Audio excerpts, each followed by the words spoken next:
15 जून को यूपी के गाजियाबाद में कुछ पत्रकारों के साथ साथ ट्विटर के खिलाफ भी एक एफआईआर दर्ज की गई। मामला एक वायरल वीडियो से जुड़ा हुआ है। गाजियाबाद के लोनी इलाके में एक बूढ़े मुस्लिम व्यक्ति के मारपीट का वीडियो ट्विटर पर वायरल हुआ। लोगों ने इसे लेकर तरह तरह के दावे किए, सांप्रदायिक रंग देने की कोशिश भी की गई। अब यूपी पुलिस कह रही है कि वीडियो को वायरल करने में ट्विटर भी पार्टी है। अद्विक को ब्लड कैंसर है। उसके माँ बाप उसके इलाज कराने में असमर्थ हैं। इन्हें आपकी एक छोटी सी मदद की जरूरत है। डिस्क्रिप्शन में दिए हुए लिंक पर जाएं और अद्विक की उम्मीद बने।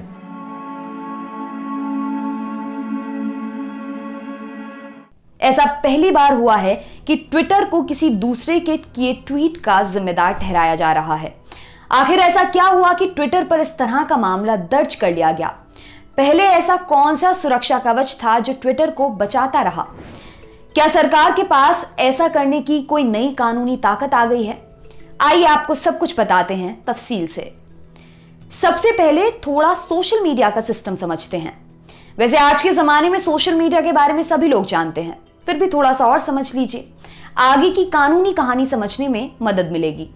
फेसबुक, ट्विटर, इंस्टाग्राम पर कोई भी उनके नियम कायदे मानकर ही अपना अकाउंट बना सकता है। उसके बाद वो अपने विचार पोस्ट या फोटो की शक्ल में वहां रख सकता है। इस पूरे सिस्टम में कुल मिलाकर 3 लोग इन्वॉल्व्ड हैं।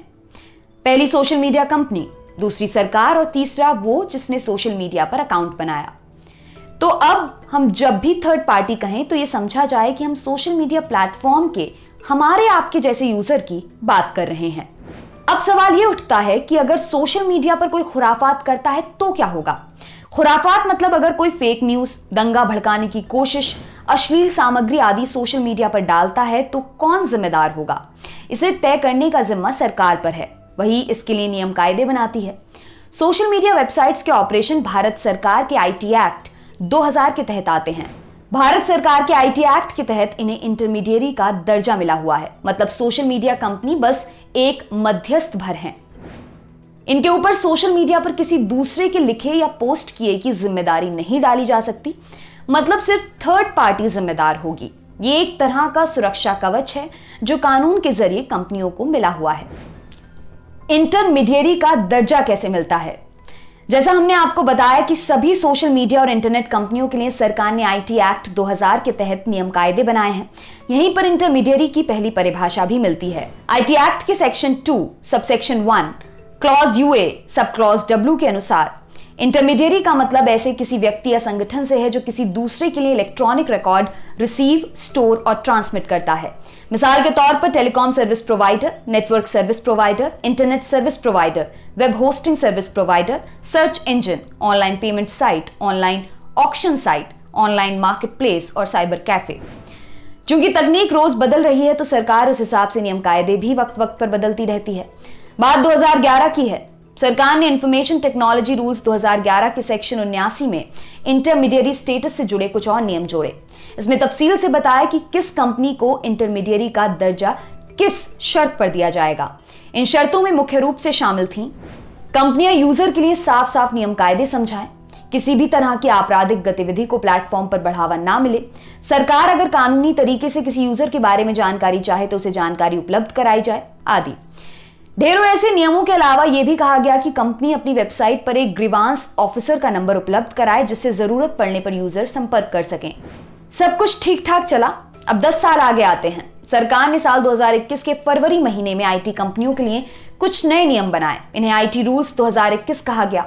इन रूल्स में यह प्रावधान किया गया कि हर सोशल मीडिया कंपनी को देश में 3 अधिकारी बिठाने होंगे। ये अधिकारी होंगे चीफ कंप्लायंस ऑफिसर यानी कि सीसीओ, नोडल ऑफिसर और रेजिडेंट ग्रीवांस ऑफिसर। इसमें एक नियम यह भी रखा गया कि नियम ना मानने पर उनसे इंटरमीडिएरी होने का दर्जा छिन जाएगा। अब सवाल यह उठता है कि इंटरमीडिएरी का दर्जा छिनने से क्या होगा?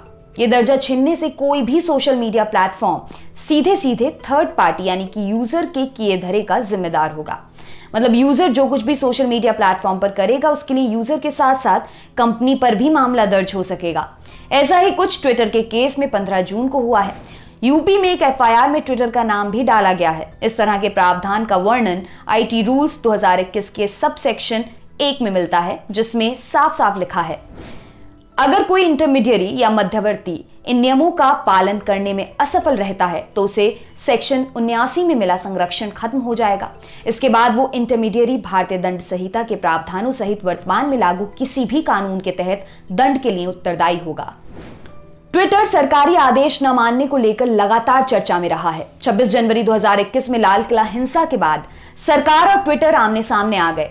गणतंत्र दिवस के दिन दिल्ली में किसानों की ट्रैक्टर रैली हिंसक हो गई। उस दौरान ट्विटर पर कथित तौर पर कई फेक न्यूज और भड़काऊ कंटेंट शेयर किए जा रहे थे।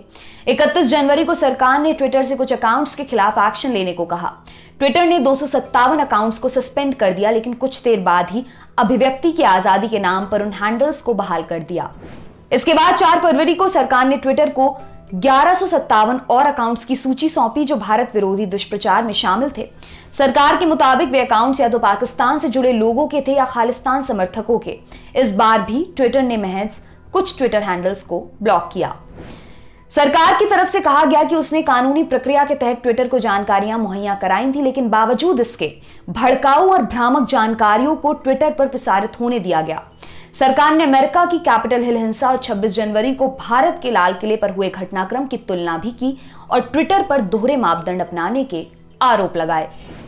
इसके जवाब में ट्विटर ने एक ब्लॉग पोस्ट लिखा। ट्विटर ने अपने एक आधिकारिक ब्लॉग में लिखा, कंपनी ने 500 से अधिक ट्विटर अकाउंट्स को निलंबित कर दिया है जो स्पष्ट रूप से स्पैम की श्रेणी में आते थे और प्लेटफॉर्म का गलत इस्तेमाल कर रहे थे। कंपनी ने नियमों का उल्लंघन करने वाले सैकड़ों अकाउंट्स के खिलाफ कार्रवाई की है, खासतौर पर उनके खिलाफ जो हिंसा, दुर्व्यवहार और धमकियों से भरे हुए थे। इसके साथ ही कंपनी ने नियमों का उल्लंघन करने वाले कुछ ट्रेंड्स पर भी रोक लगाई है। कंपनी अभिव्यक्ति की स्वतंत्रता के पक्ष में है और हाल ही में केंद्र सरकार ने जिस आधार पर ट्विटर अकाउंट्स बंद करने को कहा वो भारतीय कानूनों के अनुरूप नहीं है। इसके बाद बीजेपी के कई नेताओं ने दावा किया था कि एक टूल किट के जरिए कांग्रेस कार्यकर्ताओं से कहा गया कि वो सोशल मीडिया पर कोरोना के एक स्ट्रेन को मोदी स्ट्रेन कहें और सुपर स्प्रेडर कुंभ जैसे शब्दों और वाक्यों का इस्तेमाल भी करें। इस टूल किट की तस्वीरें भी कुछ बीजेपी नेता और मंत्रियों ने ट्वीट की थी। इन ट्वीट्स को ट्विटर ने मैनिपुलेटेड मीडिया यानी भ्रामक बता दिया। जिनके ट्वीट को भ्रामक बताया गया उनमें बीजेपी के राष्ट्रीय प्रवक्ता संबित पात्रा भी शामिल थे। मई में हुई इस घटना को बीजेपी ने ट्विटर की मनमानी करार दिया। सरकार ने ट्विटर सहित दूसरी सोशल मीडिया कंपनियों की मनमानी रोकने के लिए नए आईटी नियम 2021 बनाए और 26 मई 2021 तक उन्हें मानने की शर्त भी लगा दी। नियम कायदे की डेडलाइन के दिन 26 मई तक ट्विटर बताए गए सभी 3 अधिकारियों को नियुक्त नहीं कर सका। ऐसे में उसका इंटरमीडियरी स्टेटस छिन गया। एक तरफ एफआईआर होने के बाद नियम कायदे के उल्लंघन को लेकर ट्विटर के इंटरमीडियरी का दर्जा छीनने की चर्चा हो रही थी, तो दूसरी तरफ आईटी मिनिस्टर रविशंकर प्रसाद ने ट्विटर पर ही उसकी क्लास ली। उन्होंने 9 ट्वीट्स का एक थ्रेड ट्वीट किया और इस मामले पर अपनी राय रखी। उन्होंने कहा, ट्विटर के कानूनी संरक्षण को लेकर कई तरह के सवाल उठ रहे हैं। हालांकि एक बात साफ है कि ट्विटर इंटरमीडियरी गाइडलाइंस को फॉलो करने में असफल रहा है। ये उसे 26 मई तक करनी थी। इसके बाद भी ट्विटर को कई मौके दिए गए, लेकिन उसके बावजूद ट्विटर ने जानबूझकर गाइडलाइन फॉलो ना करने का रास्ता चुना। भारत की संस्कृति बड़े भूभाग में बदलती रहती है। किसी एक खास मामले में सोशल मीडिया और फेक न्यूज की वजह से आग भड़क सकती है। इंटरमीडियरी गाइडलाइन लाने का यही एक मंतव्य था। यह हैरान करने वाला है जो ट्विटर खुद को अभिव्यक्ति की आजादी का झंडाबरदार बताता है, उसने जानबूझकर इंटरमीडियरी गाइडलाइंस का उल्लंघन किया है। इससे भी ज्यादा हैरान करने वाली बात यह है कि भारतीय कानून के तहत ट्विटर यूजर्स की परेशानी दूर करने का सिस्टम बनाने में असफल रहा। इसके अतिरिक्त अपने मन से मैनिपुलेटेड मीडिया को फ्लैग करने या ना फ्लैग करने की नीति बना रखी है। जो यूपी में हुआ वो फेक न्यूज के खिलाफ लड़ने के ट्विटर के मनमाने रवैये को दिखाता है। एक तरफ ट्विटर फेक न्यूज को लेकर बहुत उत्साहित दिखता है, तो दूसरी तरफ यूपी के तरह के कई केसेस के मामले में कुछ नहीं करता। भारत की कंपनियां, फिर चाहे वो दवा की हो या आईटी या फिर कोई और, जब अमेरिका या दूसरे देश में बिजनेस करती हैं तो खुद ब खुद वहां के लोकल कानून मानती हैं। तो फिर ट्विटर जैसे प्लेटफॉर्म क्यों ऐसा भारत के कानून को मानने में कोताही दिखा रहे हैं? कानून का शासन भारतीय समाज की मजबूत नींव है। सवाल बड़ा यह है कि अब ट्विटर का क्या होगा? इस पर कानून के जानकार बटे हुए हैं। कुछ मानते हैं ये फैसला कोर्ट करेगा, लेकिन कुछ का कहना है कि कानून इसे लेकर साफ है। जानकार कहते हैं कि इससे ट्विटर की दिक्कत ये बढ़ेगी कि उसके ऊपर बहुत से केस लाद दिए जाएंगे। उनके मुताबिक ट्विटर के लिए ऐसा माहौल जरूर बनेगा जिसमें उसके लिए काम करना मुश्किल हो जाएगा। इंटरनेट की आजादी के लिए काम करने वाली संस्था इंटरनेट फ्रीडम फाउंडेशन का ये कहना है, इंटरमीडियरी स्टेटस कोई खास दर्जा नहीं है जो सरकार देती है। फिलहाल जिस पर बात हो रही है वह है आईटी रूल 7। लेकिन ये सेक्शन सिर्फ इतना कहता है कि जो भी सेक्शन 79 के नियम कायदे नहीं मानेंगे वो इंटरमीडियरी नहीं रहेंगे। लेकिन यह इंटरमीडियरी स्टेटस सिर्फ एक टेक्निकल टर्म है जिसे आईटी एक्ट 2000 के सेक्शन 2 में रखा गया है। इसे और सेक्शन 79 को साथ साथ पढ़ना होगा। इस तरह से देखा जाए तो साल 2021 में बने आईटी रूल से ही इंटरमीडियरी को खतरा है। अगर हम एक बार मान भी लें कि नए बने आईटी रूल सही हैं और ट्विटर ने नियम कायदे नहीं माने, तब भी ट्विटर इंटरमीडियरी है, ये फैसला कोर्ट करेगा, ना कि सरकार। हालांकि आईटी कानून के जानकार पवन दुग्गल इस तर्क से इत्तेफाक नहीं रखते। उनका कहना है, जब पहले ही आईटी एक्ट 2000 में इंटरमीडियरी के स्टेटस को साफ कर दिया गया है तो तर्क की कोई वजह ही नहीं बचती। मामला कोर्ट पहुंचे या ना पहुंचे, स्टेटस तो कानून में ही तय हो गया है। साल 2009 से लेकर 2021 तक मामला ढीला ढाला था। सरकार भी सख्ती नहीं कर रही थी, लेकिन अब कानून में सब साफ साफ लिखा है। सरकार भी मुस्तैद है। मुझे नहीं लगता कोर्ट इसमें कोई राहत देगा। जहां तक बात इंटरमीडियरी स्टेटस छिन जाने के बाद वापस मिलने की है तो इस पर कानून चुप है। उसमें वापसी का कोई प्रावधान नहीं है। ऐसा पहली बार हो रहा है कि किसी अमेरिकी सोशल मीडिया कंपनी पर गंभीर मामलों में मामला दर्ज हुआ है। इस केस के नतीजे आगे के लिए नजीर बनाएंगे। अब देखने वाली बात यह होगी कि ट्विटर अपने बचाव में क्या कहता है। आपके लिए तमाम जानकारी इकट्ठा की है हमारे साथी अमित ने। मेरा नाम है दिव्यांशी। देखते रहिए दी लल्लन टॉप। शुक्रिया।